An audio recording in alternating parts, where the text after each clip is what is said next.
Halo Sobat Studi, ketemu lagi dengan Teti di sini.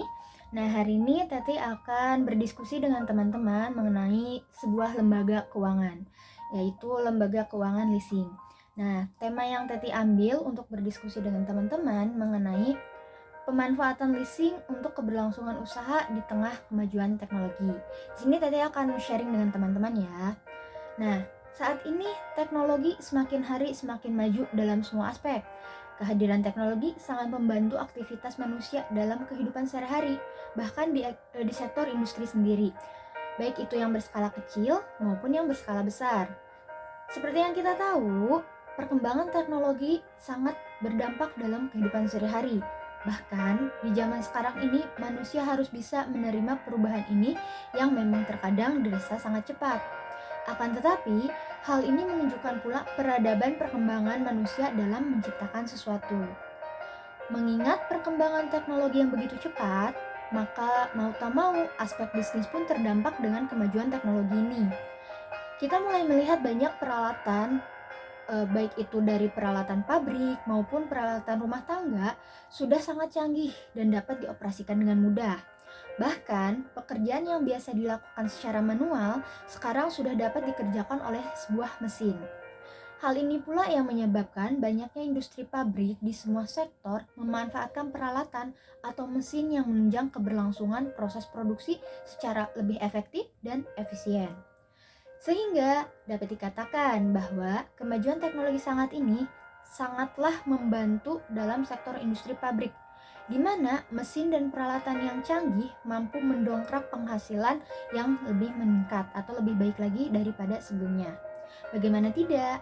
Dengan adanya mesin yang berteknologi tinggi, maka produk yang dihasilkan dapat lebih banyak dalam satu hari dengan kualitas yang bahkan lebih baik daripada sebelumnya.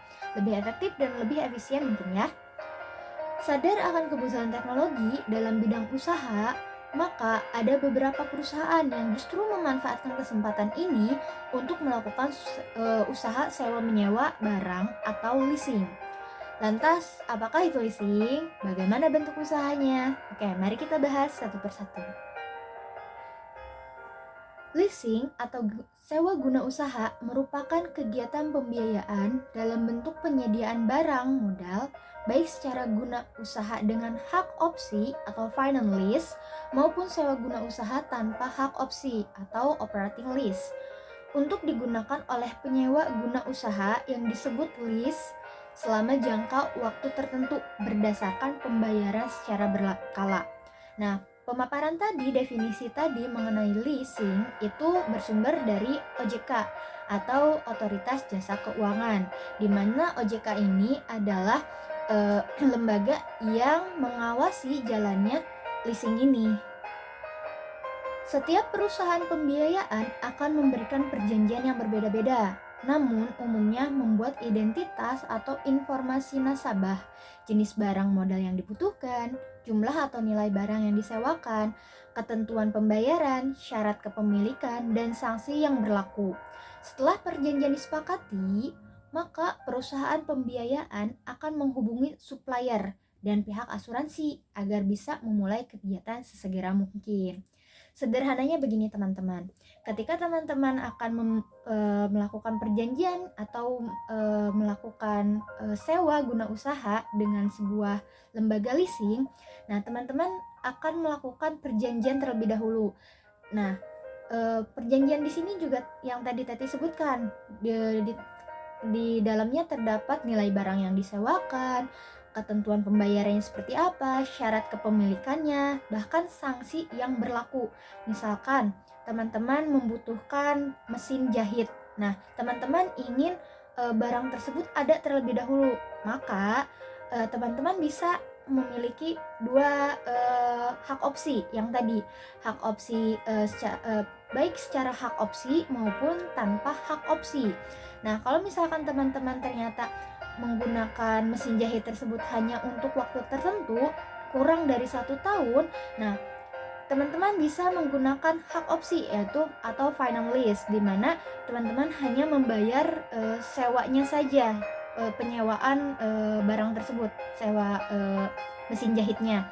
Nah, kalau misalkan teman-teman ingin memiliki barang tersebut, dalam artian penggunaannya tuh bahkan lebih dari 1 tahun, maka teman-teman dikenakan guna usahanya itu tanpa hak opsi atau operating lease. Nanti di mana barang tersebut akan menjadi miliknya teman-teman.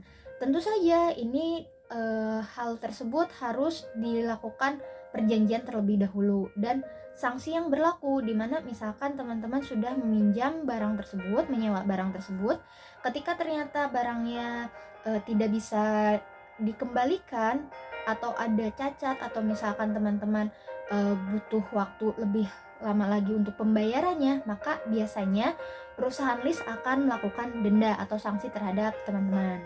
Oke, selanjutnya biaya yang dikeluarkan oleh nasabah dalam kegiatan sewa guna usaha meliputi biaya administrasi yang biasanya diperhitungkan per tahun, besar bunga dari barang yang disewakan, dan premi asuransi sebagai penanggung risiko.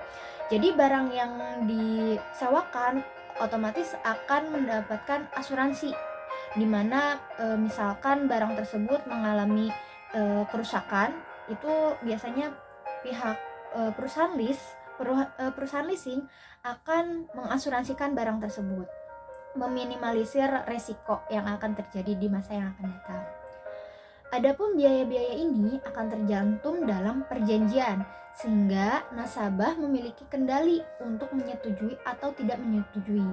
Lalu, selama perjanjian sewa guna usaha masih berlaku, hak milik barang hasil transaksi masih menjadi milik perusahaan pembiayaan. Tentu saja teman-teman, ketika teman-teman menyewakan barang atau menyewa barang, di sini teman-teman berposisi sebagai penyewa ya. Nah, mesin jahit yang tadi memang dimiliki oleh teman-teman gitu kan, barangnya ada dan sudah dipakai oleh teman-teman, tetapi pada kenyataannya itu masih menjadi milik perusahaan pembiayaan atau perusahaan leasing tersebut, dimana ketika teman-teman macet ya, dalam artian tidak membayar kewajibannya untuk sewa, otomatis ada hak perusahaan pembiayaan untuk mengambil kembali barang tersebut, karena dalam perjanjiannya barang tersebut selama masih dalam masa sewa itu tetap menjadi milik perusahaan pembiayaan, bukan milik teman-teman. Nah, makanya penting untuk teman-teman mengetahui dulu jenis sewa menyewanya itu seperti apa, apakah dengan hak opsi atau tanpa hak opsi. Nah, hal ini dilakukan mengingat setiap harinya teknologi terbaru akan selalu bermunculan. Yang tadi Teti bilang bahwa semakin maju teknologi, otomatis semakin berkembang pesat juga barang-barang yang semakin canggih.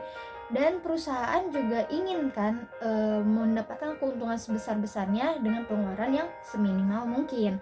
Nah, di satu sisi ada juga perusahaan yang bisa dibilang dia membuka cabang tetapi tidak cukup dana untuk membeli peralatan baru. Kan kalau misalkan membeli mesin, misalkan mesin pembuatan kue baking ya yang secara besar. Nah, perusahaan kalau membeli secara langsung itu pasti pembiayaannya itu lebih besar lagi untuk perusahaan. Tetapi dengan adanya sewa guna usaha ini, nah perusahaan bisa meminimalisir pembiayaan yang akan dikeluarkan oleh perusahaan. Maka sehingga perusahaan yang tidak ingin memiliki aset tetap dengan teknologi lama memanfaatkan barang dengan menyewa, agar setiap ada pembaruan teknologi maka mereka akan tetap merasakannya tanpa harus selalu membeli barang tersebut. Nah, jika perusahaan software ya, lebih ke software, biasanya untuk pembaharuan mesin jahit yang tadi atau mesin pemotongan yang berteknologi tinggi, mereka ada beberapa pilihan apakah barang tersebut akan menjadi milik perusahaan atau justru barang tersebut hanya disewakan. Karena bisa kita lihat ya, misalkan untuk sablon itu kan misalkan di tahun 2024 sekarang mesin sablonnya tuh sudah bisa 3 dimensi, atau misalkan hasil printingannya udah mulus. Nah, ketika di 2025 atau 2026, 1 atau 2 tahun ke depan ternyata teknologinya sudah terbarukan kembali, otomatis kan peminat sablon pun dia pengen hasil yang lebih baik lagi. Maka terkadang banyak perusahaan yang justru tidak ingin menyanyiakan barang atau peralatan mereka. Otomatis mereka juga hanya melakukan sewa guna usaha dan tetap dengan tujuannya mereka untuk mencari keuntungan yang lebih baik, lebih besar tentunya. Maka mereka hanya memanfaatkan nilai barang tersebut gitu, memanfaatkan teknologinya saja gitu. Nah, nanti ketika ada pembaruan teknologi yang lain, mereka hanya perlu menyewa saja tanpa harus membeli lagi. Itu kan dapat meminimalisir ya. Selain itu, dapat menghemat biaya yang akan dikeluarkan karena tidak perlu melakukan perawatan untuk barang sewa tersebut. Jadi perusahaan hanya membayar biaya sewa atas barang saja. Tentu karena pada dasarnya barang yang disewakan itu kan tetap menjadi miliknya perusahaan sewanya ya, bukan milik perusahaan yang menyewanya gitu. Jadi ada perawatan, ada check up atau ya perawatan mesinnya itu tetap dilakukan oleh perusahaan pembiayaan. Maka lebih meminimalisir lagi bagi perusahaan agar tidak mengeluarkan biaya yang terlalu besar. Paling itu saja yang bisa Teti sharing dengan teman-teman. Mohon maaf nih jika ada kata-kata atau pembahasan yang masih kurang, bisa teman-teman perbaiki lagi, ambil yang baiknya, sisi positifnya. Itu saja untuk saat ini ya. Sampai ketemu di acara selanjutnya di sesi berikutnya. Terima kasih. Bye.